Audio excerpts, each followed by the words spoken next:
Welcome to the AC 24/7 Top Story Countdown. We'll guide you through the biggest news of the day. Our focus, advocating our rights, advocating equality, advocating health, and advocating Earth. Here's our pick for number 4. It looks like little more than a cluster of TV aerials. And yet this Ukrainian drone has just destroyed a critical piece of Russia's electronic arsenal. The commander who operated the drone says he wanted his video to go viral. On this video, other reconnaissance units will be able to see how such antenna looks like in detail and in the future identify them on the battlefield. Pavlo Petrichenko is stationed on the most active part of Ukraine's eastern front, his unit helping defend the town of Avdiivka from a Russian onslaught. Why is it so important to destroy these electronic warfare systems in particular? I am grateful to our partners, to NATO, to the whole civilized world who give us these weapons. All these weapons are highly accurate. They are guided by satellite systems. Russia tries to counter these weapons with electronic warfare systems. For Russia, electronic warfare, an invisible battleground where electromagnetic waves are used to jam or even alter enemy GPS signals, as well as disrupting radio waves, radar, and even cell signals, has provided an unexpected advantage over Ukraine's more sophisticated weapons.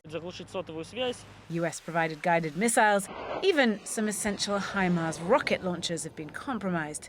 And drones, the most frequent victims. This, published by a pro-Kremlin news outlet, purportedly shows the moment Russian jammers struck. So GPS jamming is basically brute force power. So think of it if your stereo's on at home and you've got low music playing and your neighbor is blasting their music next door and you can hear it and it overpowers your stereo. Ukraine's Minister of Digital Transformation, who has spearheaded a 100-fold increase in drone production this year, says electronic warfare is now a top priority. The new vision for the development of electronic warfare includes protecting every piece of equipment, every trench, every person, comprehensive protection of the entire battlefield and the rear using electronic warfare. Ukraine is playing catch-up here. The head of the country's armed forces admitting in a recent essay Russia has, quote, significant electronic warfare superiority. I think what's been interesting is to see these jamming systems being co-located with Russian forces. I think it's really giving insight into how Russia is integrating them into their military plans and their force movements. And Russia's not trying to hide this. The official Defense Ministry TV channel showing off jamming equipment on tanks aimed to prevent enemy drones getting too close. And even on state media, an armoured train said to be kitted out with electronic warfare defences.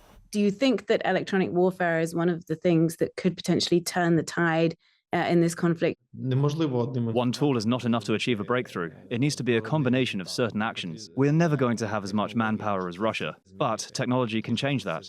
We need to continue scaling it up.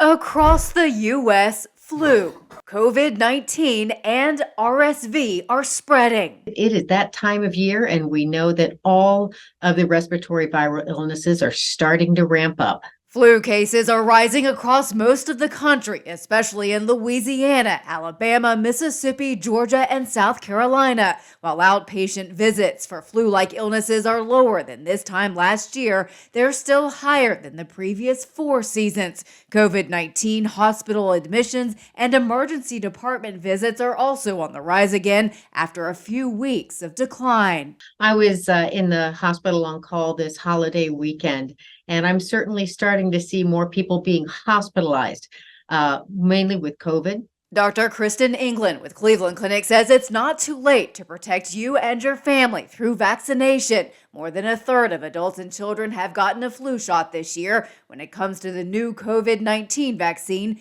nearly 16% of adults and just over 6% of children have gotten it, and nearly 15% of adults ages 60 and up have gotten the new RSV vaccine. Vaccinations will always be the key way to prevent the transmission of any of these respiratory viral illnesses. For Health Minute, I'm Mandy Gaither. Nikki Haley on the move tonight, hoping to capitalize on a golden endorsement in the Republican presidential race. Trump It's pretty much even with Biden. On a good day, he might be 2 points up. In every poll, we beat Biden by 10 to 13 points. One of the nation's most powerful conservative grassroots organizations, financed by billionaire Charles Koch, has crowned Haley as its choice to try and dethrone Donald Trump as the overwhelming Republican frontrunner and unseat President Biden in the White House. Joe Biden and Donald Trump had their chance. They can't fix what's broken. The question for Haley is whether she'll ever get the chance and move beyond the race for second place. Today's highly coveted endorsement from Americans for Prosperity Action is the latest attempt by some GOP heavy hitters to urge voters to coalesce around a Trump alternative.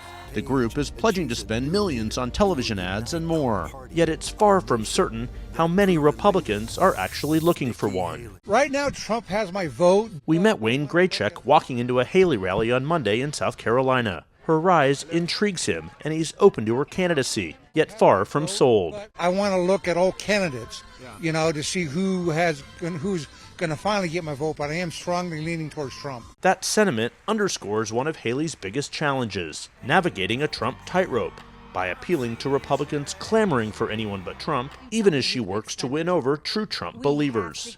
We got to find somebody other than Trump. Elaine Myers told us she voted for Trump twice, but believes he can't win next year. A vote for him is going to be a vote for Biden, and I hope that doesn't happen, and that's why I'm voting for Nikki.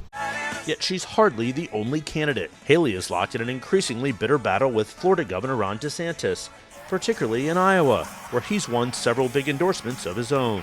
They'll face off again next week at the 4th Republican debate. The stage is getting smaller.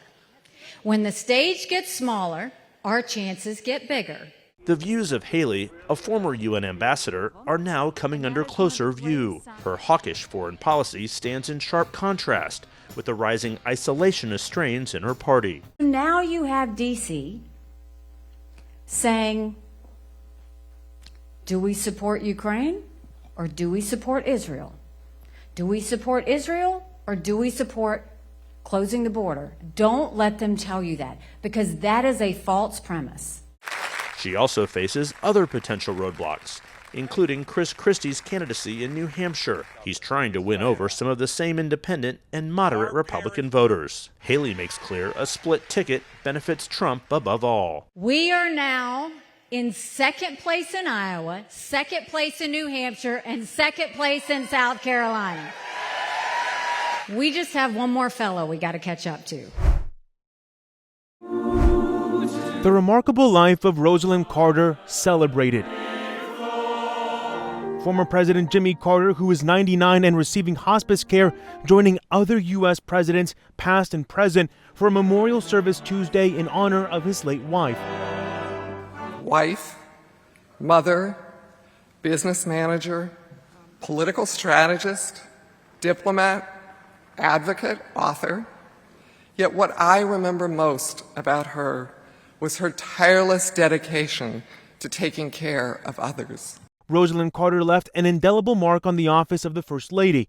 The first to take an office in the East Wing, she attended cabinet meetings, stood in for her husband on the campaign trail, embarked on diplomatic missions, and advanced policy, remaking the role for everyone who followed. What we witnessed was a First Lady who saw her role as going well beyond the essential, warm, and welcoming host.